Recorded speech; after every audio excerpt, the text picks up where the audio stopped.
ये जीवन का द्वंद है। अब सबरी जाए तो जाए कहां? एक बात बताओ, एक गांव में एक मंदिर था, मंदिर में एक पुजारी था। अचानक एक दिन की बात है, गांव का एक व्यक्ति निकला और निकल करके मंदिर में पुजारी के पास जाकर के मंदिर में प्रवेश करना चाहा। पुजारी ने सीढ़ियों पर रोक दिया। कहां जा रहे हो? बोले मंदिर में भगवान का दर्शन करना है।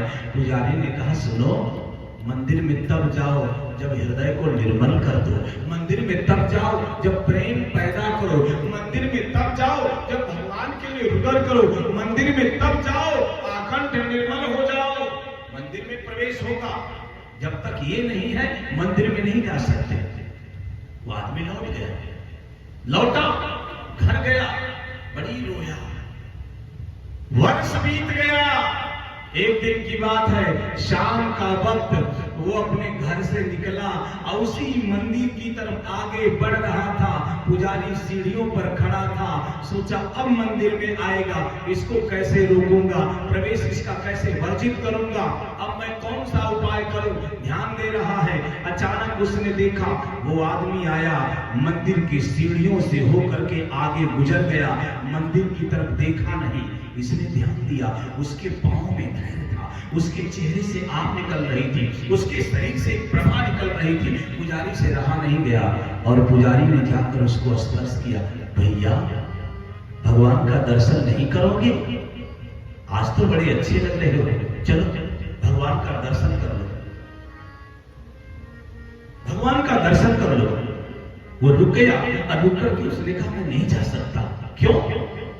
कहा जिस दिन आपने कहा प्रेम पैदा करो, निर्मलता पैदा करो, सूक्ष्मता पैदा करो, परमात्मा के प्रति समर्पण पैदा करो, उस दिन से मैं रोज रात को रोते रोते सोता था, कहता था भगवान मेरा हृदय निर्मल कर दो, भगवान मेरे अंदर प्रेम पैदा करो, भगवान मेरे हृदय में अपने प्रति अनुराग पैदा करो।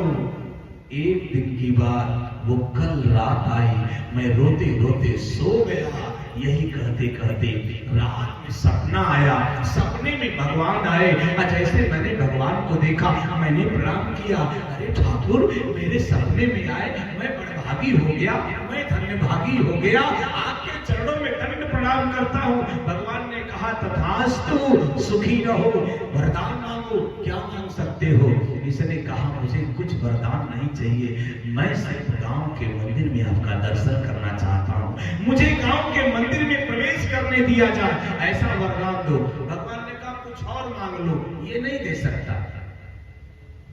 उसने कहा कुछ और मांग लो, ये नहीं दे सकता। आप गॉड हो, आप ऑलमाइटी हो, सर्वशक्तिमान हो, आप कुछ भी दे सकते हो, ये क्यों नहीं दे सकते?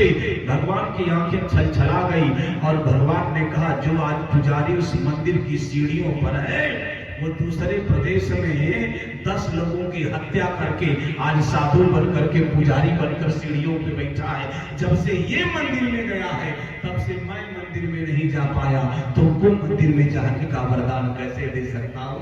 निवेदन करूं, आपका हृदय अगर निर्मल हो, आपकी व्यवस्था अच्छी हो, तो परमात्मा को आप जहां याद करोगे वो आएगा। प्रक्रिया से गुजरना। अब सबरी न घर लौट सकती है, न घर लौट सकती है, न आश्रम में प्रवेश है। अब सबरी ने उपाय ढूंढा, क्या करूं? सोचा आश्रम में तमाम काम है, करने वाला नहीं है, मैं प्रवेश नहीं कर सकती, इसलिए रात्रि कालीन सत्र में ऋषियों की जितनी व्यवस्थाएं हैं मैं कर दूंगी।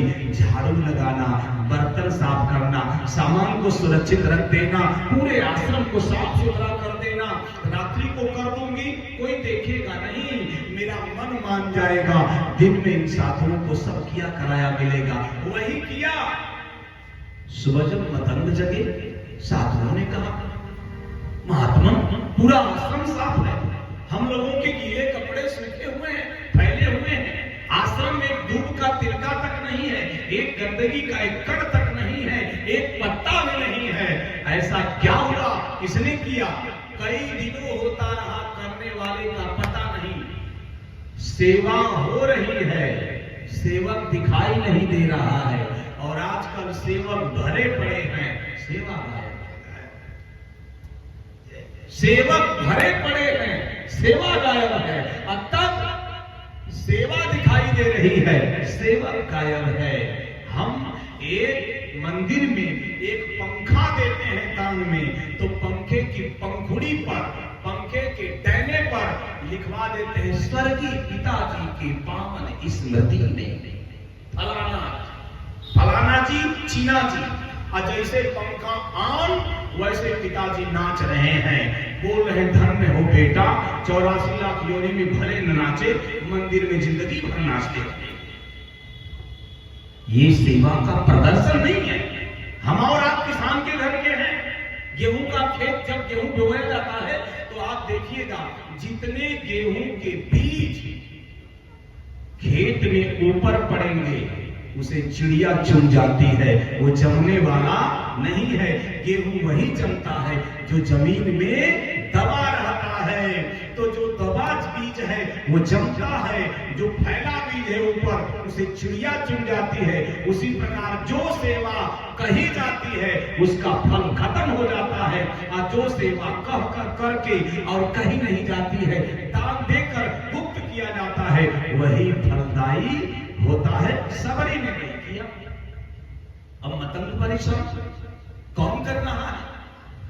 एक दिन की बात है, अर्धरात्रि के वक्त झाड़ू बुहार रही थी, लगा रही थी, और अचानक मतंग आए, हाथ पकड़ लिए। बिटिया तुम कौन? ये क्या कर रही हो? तुम ही रोज करती हो। सबरी तो कांपने लगी, हाथ पकड़ी गई। अब तो आश्रम में सेवा का भी अवसर नहीं मिलेगा, अब मैं क्या करूं? मतंग ने कहा ऐसा क्यों कर रही हो? सबरी ने कहा आश्रम में प्रवेश वर्जित है, मैं आश्रम में सेवा करना चाहती हूँ। अरे दिन में न कर पाऊं, रात को ही करके संतोष तो हो रहा है, वही कर रही हूँ। मतंग ने कहा आज मैंने तुम्हें बिटिया कहा है, तो आश्रम में सबका प्रवेश वर्जित हो सकता है, लेकिन बेटी का प्रवेश आश्रम में वर्जित होने वाला नहीं है। अब मेरा और तुम्हारा संबंध बाप और बेटी का हो गया है, आओ आश्रम में रहो। लेकिन एक काम करो सबरी, अब ये सेवा तुमको नहीं करना है। कौन सी सेवा करना है? बड़े भगवान की भजन करना है। सबरी ने कहा भजन करना है? हाँ भजन करना है। इससे क्या होगा? भले भगवान को प्राप्त करना है तो सबसे पहले भजन ही करना पड़ेगा। और जैसे भजन का आदेश हुआ गुरु से, तो गुरु के वचनों पर जिस शिष्य की पूरी प्रतीत होती है उसके ऊपर परमात्मा की कृपा होती है। और जैसे विश्वास किया, भजन में लगी, और जब भजन ऊंचाई पर पहुंचा, ऊंचाई पर जब भजन पहुंचा, तो वाल्मीकि लिखते हैं तो दृष्ट्वा तु तथा सिद्धाय समुत्थाय कृतांजलि पादो जग्राह रामस्य लक्ष्मणस्य च धीमतः। भगवान के पाद सेवन का, पाद वंदन का, पाद अर्चन का, पाद प्रक्षालन का अवसर उसके जीवन में आने का बन गया।